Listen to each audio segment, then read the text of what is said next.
锅中倒入2个蛋黄，25克白糖，500克牛奶，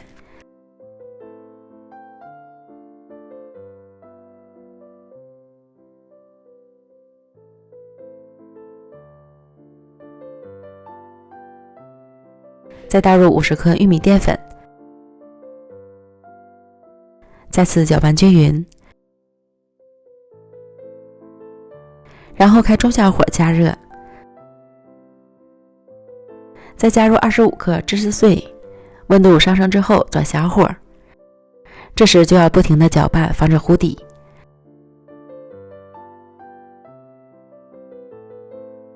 直到搅拌至牛奶变得浓稠，挑起来呈倒三角的形状，像这样就可以了。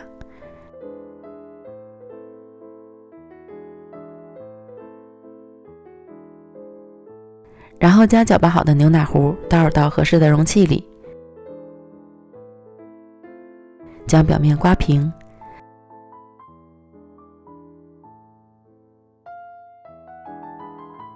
静置晾一会儿，然后再放到冰箱里冷藏2小时以上。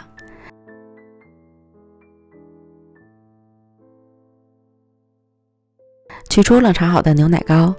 先将边缘活动活动，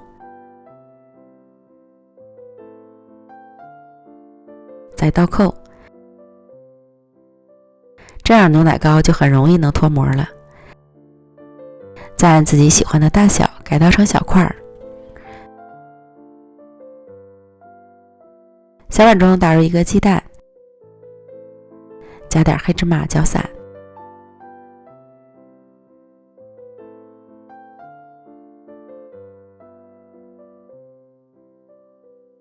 先将牛奶糕裹上1层玉米淀粉，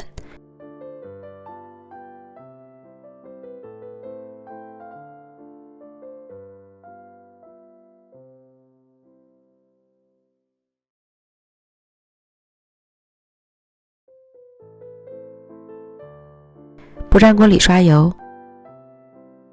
放入牛奶糕，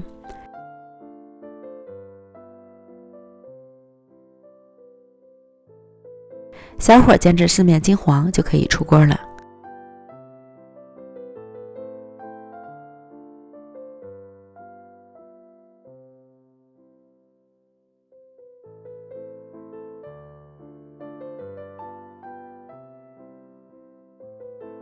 美味牛奶糕，可以嚼着吃的牛奶软糯 Q 弹，入口即化，奶香味十足，做法还特别简单。家里如果有孩子不爱喝牛奶的，就试试这个做法吧。美食天天更新，咱们明天见，拜拜。